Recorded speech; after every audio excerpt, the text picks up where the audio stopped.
YS Sharmila Congress పార్టీకి good bye చెప్పనున్నారా? ఆమె కొత్త పార్టీని ఏర్పాటు చేస్తారా? కేవలం రాయలసీమలోనే రాజకీయం చేయాలనుకుంటున్నారా? ఇప్పుడు పొలిటికల్ వర్గాల్లో ఇదే చర్చ నడుస్తోంది. గత కొద్ది రోజులుగా షర్మిల దూకుడు తగ్గించారు. కాంగ్రెస్ పార్టీ కార్యక్రమాలు సైతం పెద్దగా లేవు. ఈ తరుణంలోనే ఆమె మార్పు ఉంటుందన్న ప్రచారం నడుస్తోంది. ఏపీలో ఒక కీలక నేతకు అధ్యక్ష బాధ్యతలను కట్టబెట్టే చర్చలు జరుగుతున్నాయని పొలిటికల్ సర్కిల్స్ లో చర్చ మొదలైంది. అందుకే షర్మిల ఇప్పుడు కొత్త పార్టీ పెట్టబోతున్నారన్నది ఒక ప్రచారం. అయితే అందులో ఎంత వాస్తవం ఉందో చూడాలి. కానీ ఆమె సీరియస్ గా కొత్త రాజకీయ పార్టీ వైపు అడుగులు వేస్తున్నట్టు మాత్రం పొలిటికల్ సర్కిల్స్ లో తెగ హడావుడి నడుస్తోంది. తెలంగాణ తండ్రి పేరిట పార్టీ ఏర్పాటు చేశారు షర్మిల. అది వర్కౌట్ కాకపోయేసరికి తన పార్టీని కాంగ్రెస్ లో విలీనం చేశారు.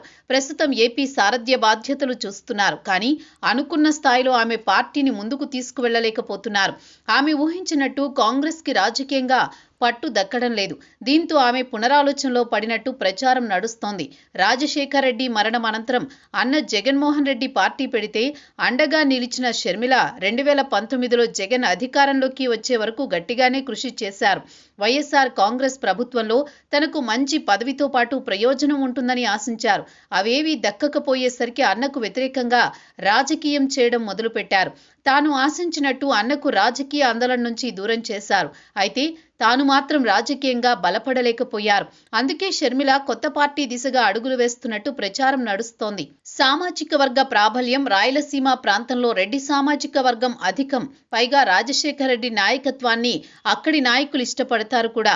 ఆ కారణంతోనే జగన్ రెడ్డి రాయలసీమలో పట్టు సాధించగలిగారు. మొన్నటి కూటమి ప్రభంజనంలో సైతం 7 స్థానాలను అక్కడ నిలబెట్టుకున్నారు.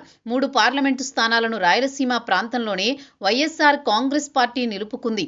అందుకే రాయలసీమ రాష్ట్ర సమితి ఏర్పాటు చేసి ప్రత్యేక రాయలసీమ ఉద్యమాన్ని షర్మిల అందుకుంటారని ప్రచారం నడుస్తోంది. గతంలో బైరెడ్డి రాజశేఖర్ రెడ్డి ఇలాంటి ప్రయత్నమే చేశారు. కానీ ఆశించిన స్థాయిలో సక్సెస్ కాలేదు. కానీ రాయలసీమ ప్రజల్లో మాత్రం సెంటిమెంట్ ఉంది. షర్మిల లాంటి నేత ప్రయత్నిస్తే ఖచ్చితంగా అక్కడ వర్కౌట్కు అవకాశం ఉంది. కానీ ఆమె ప్రత్యేక పార్టీ పెడతారా లేదా అన్నది చూడాలి.